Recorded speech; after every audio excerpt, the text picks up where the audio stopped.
Vamos a comenzar la última parte de ANOVA, que tiene que ver con las pruebas post-hoc o las pruebas de comparación múltiple a posteriori. Y a posteriori sería del ANOVA, de los resultados que tengamos en análisis de la varianza. Porque básicamente lo que necesitamos es que haya una probabilidad significativa en el ANOVA, como para poder concluir que hay diferencias significativas entre los grupos, entre los criaderos, entre cualquier cantidad de niveles que tenga nuestra variable categórica o factor. Así que ahora vamos a comenzar con un ejemplo sencillo para poner en práctica todo el análisis de la varianza desde el inicio y finalmente entender cómo son estas pruebas post-hoc. Bien, en este caso tenemos una cantidad de datos sobre una especie en particular, donde se analizaron 30 animales y se les evaluó el peso, o en realidad la masa, porque se encuentra en una medida de kilogramos, pero uno dice peso. Y también tenemos identificados 3 criaderos, un criadero A, un criadero B y un criadero C. Entonces podemos preguntarnos si se observan diferencias significativas en el peso de estos animales entre esos 3 criaderos. Para poder responder, lo que vamos a hacer es un análisis de la varianza. Lo primero que vamos a hacer, sobre todo pensando en lenguaje de programación, es hacer un test de Shapiro-Wilks, que es con la instrucción shapiro.test, y vamos a evaluar los residuos de una ANOVA que hayamos hecho. O sea, un objeto al que llamamos ANOVA, que contiene los resultados del análisis de la varianza, pero sobre los residuos de esa ANOVA vamos a probar el test de Shapiro, que lo que va a evaluar es si hay normalidad o si los residuos siguen una distribución normal. En este caso, el valor P de ese análisis es 0.9943, o sea, es mayor que 0,05, por tanto podemos decir que hay normalidad en esos residuos. Podríamos decir que no se rechaza la hipótesis nula y entonces decimos que los residuos se distribuyen normalmente. Después podemos evaluar la homocedasticidad de varianzas con la prueba de Bartlett, con la instrucción bartlett.test, de los residuos según el factor. En este caso, el valor P es de 0.7657, o sea, también es mayor que el nivel de significancia que estamos considerando, por tanto, no rechazamos la hipótesis nula, y al no rechazar esa hipótesis nula, decimos que se observa homocedasticidad u homogeneidad de varianzas. Entonces, en relación a ello, vemos que se cumplen con los dos supuestos teóricos que podemos probar a través de estas pruebas formales, como son Shapiro y Bartlett, y la conclusión es que podemos seguir adelante con el análisis de la varianza y no debemos transformar la variable de estudio. Entonces vamos a trabajar con los datos originales del peso de estos animales. Luego vamos a situarnos en la instrucción, en generar un objeto que contenga el análisis de la varianza con la instrucción A o B de la variable de estudio, que sería el peso en este caso, en función del factor, que para este ejemplo serían los 3 niveles de la variable criadero, digamos, el criadero A, el criadero B y el criadero C. Luego vamos a pedir con esta instrucción que se visualice un resumen de lo que contiene el objeto ANOVA.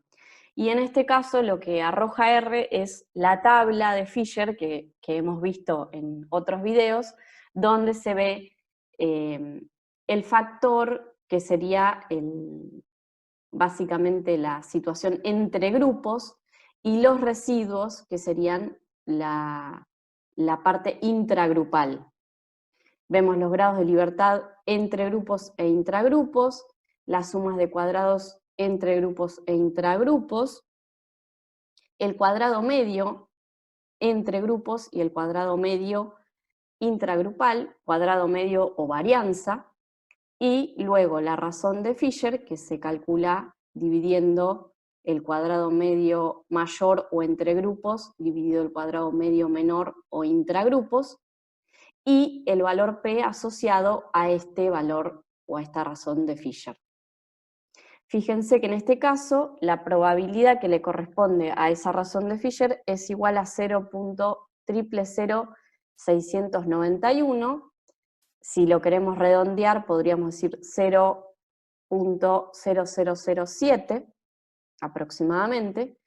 Y como sabemos, es un valor P que es menor que el nivel de significancia, por ejemplo 0,05. Por tanto, la decisión en este caso va a ser rechazar la hipótesis nula que planteaba que las medias eran similares o que no diferían entre sí. Al rechazar esa hipótesis nula, lo que vamos a concluir es que se encontraron diferencias estadísticamente significativas en el peso promedio de los animales entre los criaderos. Y vamos a abrir un paréntesis y vamos a poner el valor de la razón de Fisher y su valor P. Ahora, ¿qué ocurre? En este caso tenemos tres criaderos, el criadero A, el criadero B y el C.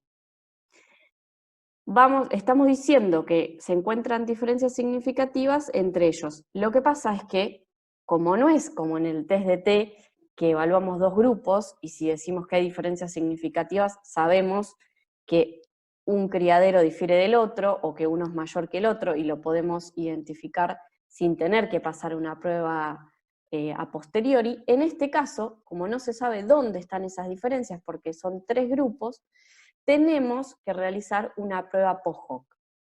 O sea, que las pruebas post-hoc o a posteriori siempre se van a elegir o se van a realizar después de una probabilidad significativa en el ANOVA. Porque como hay diferencias significativas y queremos saber dónde están, pasamos a este tipo de análisis. Bien, las pruebas post-hoc o a posteriori que más se utilizan son la prueba de Taki y la prueba de LCD de Fisher, o también en castellano DMS de Fisher, porque esto significa diferencia mínima significativa en inglés. Así que muchas veces lo pueden encontrar como DMS. También está la prueba de Duncan, la prueba de Bonferroni. Hay muchas pruebas post-hoc. De las más utilizadas son estas dos primeras, Taki y LSD. Y cualquier prueba que elijamos como prueba post-hoc, lo que va a hacer es indicar entre qué medias, o sea, entre qué promedios, se encuentran esas diferencias significativas. Es decir, va a identificar qué grupo es el que difiere o qué grupos difieren entre sí. Bueno, vamos a comenzar con la prueba de Taki, que la pueden encontrar como HSD, porque la nombraron como diferencia honesta significativa. Un poco pretencioso el nombre, pero pueden encontrarla de esa manera, e incluso cuando lo veamos en R, los resultados se van a dar con esas tres letras. La prueba de Taki lo que hace es combinar un valor de distribución de Taki, o sea, del mismo autor, una distribución que creó, que se multiplica por la raíz cuadrada de la varianza intragrupal dividido la cantidad o el número de réplicas que tengamos en cada grupo de esa variable factor.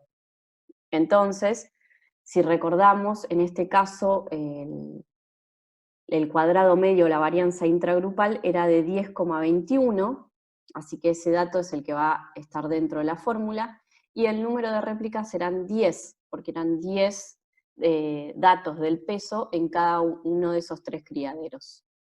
Entonces lo que vamos a hacer ahora es conocer cómo es la distribución de Taki, que en general se presentaba en modo de tablas, donde lo que se hace es combinar la cantidad de grupos o niveles de la variable factor, que en este caso son 3, porque son criaderos A, B y C, son 3 criaderos, y luego vamos a hacer la intersección con los grados de libertad intragrupales, que si volvemos a la anterior diapo, tenemos que, vamos a ver, 27 grados de libertad intragrupales.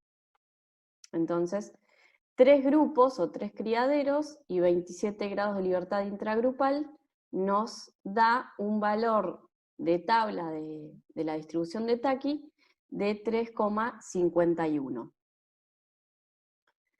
Entonces, ahora podemos volver a plantear la fórmula. 3,51 por la raíz cuadrada de la varianza intragrupal, que es 10,21 dividido 10. Es decir, 10,21 dividido 10, y a ese resultado le hacemos la raíz cuadrada. Y después lo multiplicamos por el valor de la distribución de Taki que calculamos recién o que vimos en tabla. Si hacemos esta fórmula, vamos a obtener un valor igual o similar a 3,543. Este sería el valor mínimo significativo con el que podemos tomar una decisión. Y ahora vamos a ver cómo vamos a tomar esa decisión. Quiero mostrarles antes otra de las pruebas de Pohock, que es LSD o DMS de Fisher. DMS sería diferencia mínima significativa.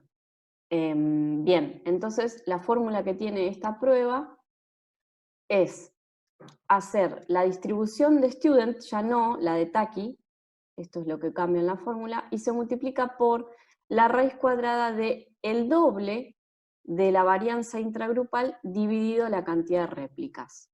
Así que en este caso siguen siendo 10 réplicas, el cuadrado medio o la varianza intragrupal era 10,21 aproximadamente, y lo que nos falta saber es cuál es el valor de t para poder hacer este cálculo. Bueno, acá volvemos a ver que tenemos el mismo cuadrado medio, y vamos a utilizar estos datos como para ir a la tabla de student.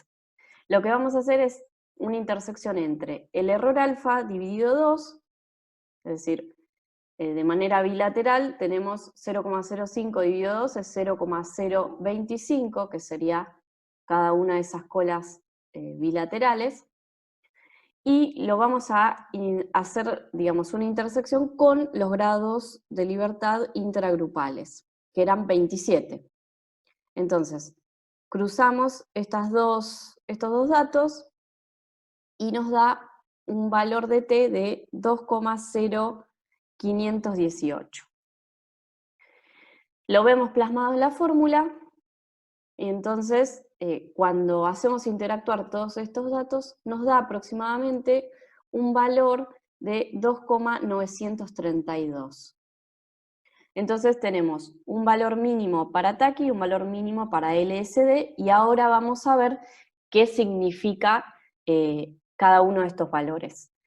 Cualquiera que sea la prueba Pohock que hayamos elegido, lo que identifica es, en definitiva, el valor mínimo o la distancia mínima que debe haber entre dos medias para que exista una diferencia estadísticamente significativa entre ellas. Entonces, en el caso de Taki, la diferencia mínima era significativa, era 3,543 aproximadamente, y en LSD o DMS de Fisher, la diferencia mínima significativa es 2,932. Y varían porque sus cálculos o sus fórmulas de cálculo son diferentes. Y sobre eso voy a volver en un ratito. Lo que hacen estas pruebas es, y lo vamos a ver con software, pero quiero mostrárselos, digamos, quiero mostrarles el proceso interno que hacen cada vez que se enfrentan a una situación después de un ANOVA significativo. Lo que hacen estas técnicas es ordenar de menor a mayor los promedios o las medias de la variable de estudio, que en este caso es el peso, en función de la variable factor. O sea, en este caso, el promedio en el criadero B es 280,1, en el criadero A es 280,5 y en el criadero C 285,73. Por eso están ordenados primero el criadero B, después el criadero A y finalmente el criadero C, porque están ordenados de manera creciente. Bien, una vez que tenemos este ordenamiento, lo que se hace es sumar a la media, a la primera media, a la menor, esa diferencia mínima significativa, por ejemplo la de Taki. Entonces hacemos 280,1 más 3,543 y nos da 283,643. ¿Qué quiere decir esto? Que vamos a generar un grupo uniforme desde ese valor de inicio de la media que estamos ahora analizando, la primera, hasta un valor de 283,643. Va a incluir cualquier valor hasta este número que nos está arrojando. En este caso, podríamos generar una línea que involucre, obviamente, el primer criadero y también incorporamos al criadero A, porque fíjense que su media es 280,5.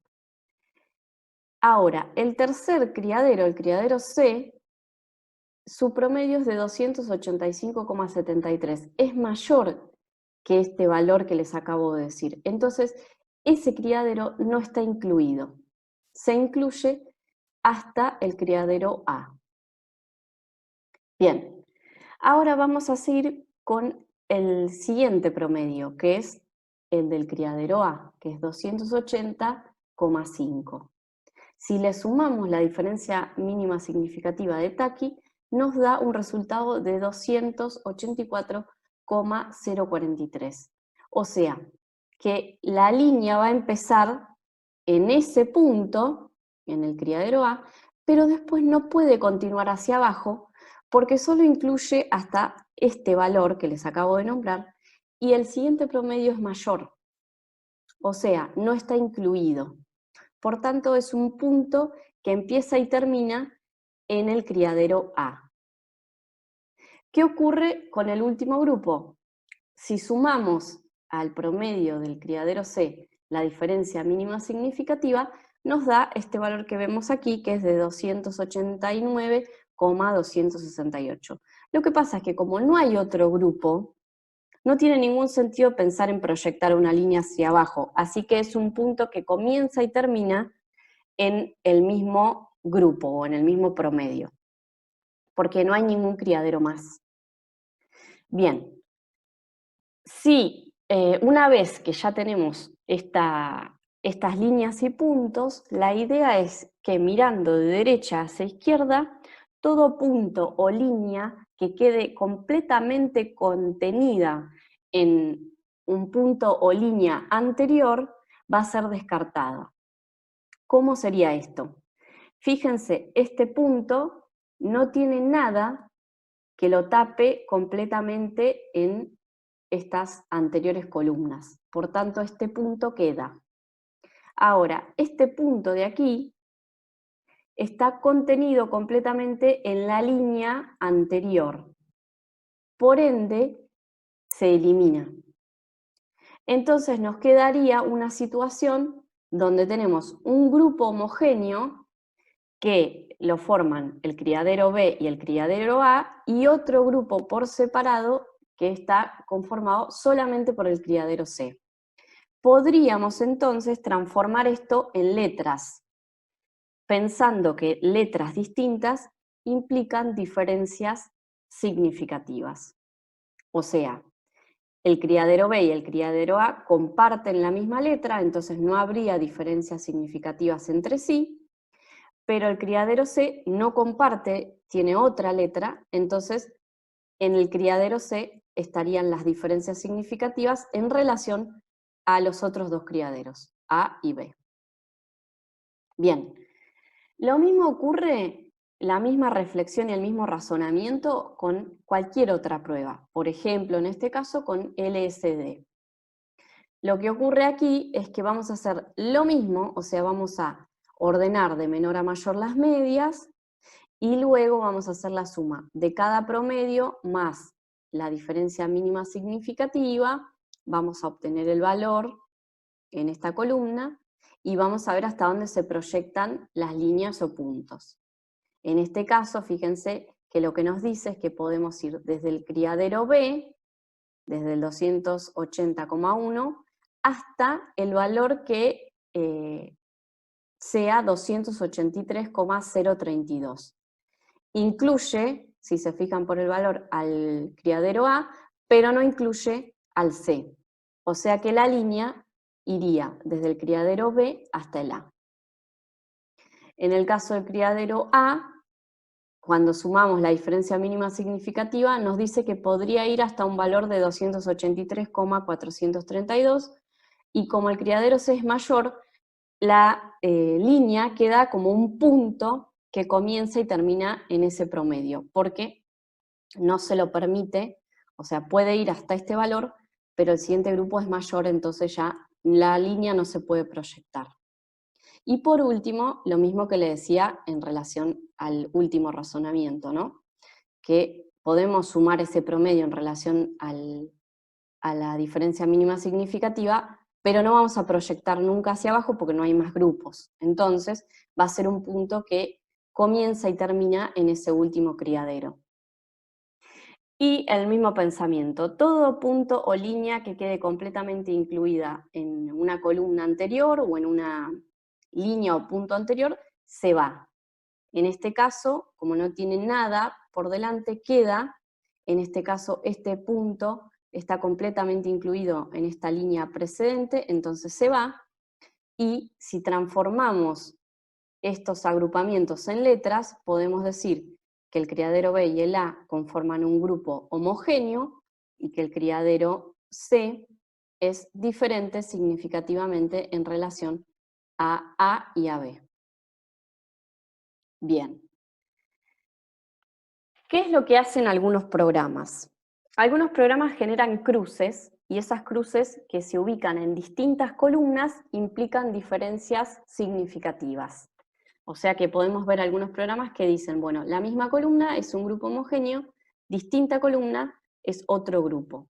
O sea, podríamos ver este ejemplo que vimos como una columna para B y A y otra columna, una cruz en otra columna para el criadero C.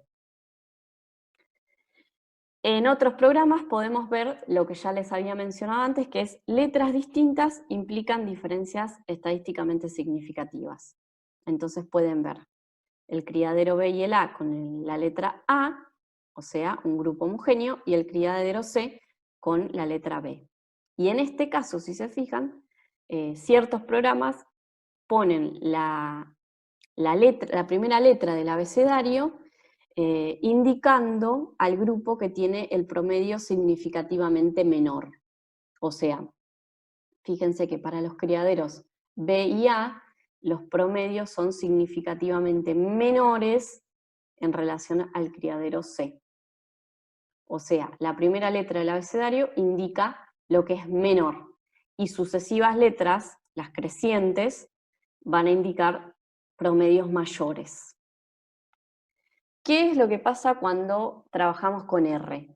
R tiene la misma lógica de letras distintas que implican diferencias estadísticamente significativas, pero en este caso van a ver que lo que hace es indicar con la primera letra del abecedario al grupo significativamente mayor. O sea, van a decir que el criadero B y A son un grupo homogéneo, pero fíjense que le arroja la letra B a estos dos. Y le otorga la letra A al criadero C, que es el significativamente mayor. Pero tiene el mismo concepto. Letras distintas indican diferencias significativas. En algunos casos van a ver que si utilizan otro tipo de programa, la primera letra va a ser asignada al grupo que tiene el promedio menor, y en el caso de R es al revés. La primera letra del abecedario va a indicar el grupo significativamente mayor. Bien, con esto en mente, y para este caso particular, observamos que no se encuentran diferencias en el agrupamiento que realizan tanto la prueba de TACI como la prueba de LSD. pero como el punto de corte para determinar diferencias es distinto, porque si se acuerdan Taki presentaba un valor de 3,543 aproximadamente y LSD 2,932 o 2,9 para redondear, puede haber situaciones, o se van a encontrar con situaciones, en las que encuentren discrepancias en el agrupamiento. O sea, no siempre ocurre que vemos exactamente el mismo agrupamiento por TACI que por LSD. Y en esos casos, cuando el agrupamiento es distinto, van a tener que elegir uno u otro método. Bueno, LSD es un método que es más sensible, básicamente porque el punto de corte es más bajo y entonces puede llegar a encontrar alguna diferencia que Taki no pueda identificar o que no contemple. Y lo que sí les quería decir como una cuestión más pragmática es que como ambos métodos se encuentran validados y son ampliamente utilizados, la recomendación sería cuando tenemos estos agrupamientos que son distintos, tratar de elegir la prueba POHOC que sea más sencilla de explicar desde lo biológico o desde lo clínico. Porque pueden elegir cualquiera de los dos métodos, pero a veces hay situaciones donde uno está más acorde con lo que observan en cuestiones biológicas o hay uno de los métodos que tiene tantos grupos intermedios que es muy complejo de explicar separándonos de la estadística. Entonces, la elección en esos casos sería más por lo que podamos vincular entre la estadística y las cuestiones clínicas o biológicas de lo que estemos estudiando en el momento. Bien, vamos a ver cómo son las pruebas POHOC en R. Bien, una vez que generamos un objeto al que llamamos ANOVA con la instrucción del análisis de la varianza, de la variable de estudio en función del factor, o sea, en este caso del peso en función de los criaderos, aplicamos una prueba de TACI, que es hsd.test. En el caso de la prueba de LSD de Fisher, podemos hacer lsd.test, y en los dos casos sería de ANOVA, en función de lo que es la variable factor. Siempre vamos a recurrir a estas pruebas cuando el ANOVA haya sido significativo. Porque si el ANOVA no fue significativo, o sea, no se rechaza el H0, el análisis termina allí. No hay que hacer una prueba POHOC. Esto se hace porque se encontraron diferencias significativas entre las medias y queremos saber a dónde se encuentran esas diferencias. Bien, para este caso particular, lo que podemos ver después de correr el test de TACI, que sería HSD, es podemos ver la parte de las estadísticas, si ponemos una instrucción con el signo pesos, estadísticas, nos va a dar el cuadrado medio o la varianza intragrupal, los grados de libertad intragrupales, también vamos a ver o a dónde hacer foco, que es en MSD, que es la diferencia mínima significativa, que es este valor de 3,543607. Nos da un valor de punto de corte con más decimales, pero es muy similar a lo que habíamos calculado manualmente. Y otra instrucción donde quiero reparar es signo pesos groups, para que nos muestre el agrupamiento de este test. Y si se fijan, cuando lo corran sobre todo, van a ver que nos da la variable de estudio, que en este caso es el peso, ordenada, fíjense, de mayor a menor. Y luego arroja las letras A para el criadero C y B, comparten la letra B, los criaderos A y B. O sea, lo que les había contado antes, que le asigna básicamente la primera letra del abecedario, la primera letra del abecedario a el grupo que presenta el promedio mayor. O sea, el criadero C, que posee la letra A, muestra el peso significativamente mayor. ¿Cómo lo veríamos desde los resultados del LSD? Con estadísticas de la prueba, también observamos cuadrado medio intragrupal, grados de libertad, y reparamos en esto, que sería la diferencia mínima significativa de la prueba. 2,932495, o sea, muy similar a lo que calculamos manualmente, pero con más decimales. Y después, cuando vemos groups, vemos que ordena también de mayor a menor y está dando el agrupamiento. Letras distintas implican diferencias significativas, y en este caso, igual que en Taki, el criadero C, que lo están viendo con la letra A, muestra el peso significativamente mayor. Para finalizar y concluir este análisis, podemos decir que se encontraron diferencias significativas en el peso promedio de los animales entre los criaderos. Valor de F y valor de P. Y finalmente podemos decir que el peso promedio en el criadero C es significativamente mayor en relación a criaderos A y B.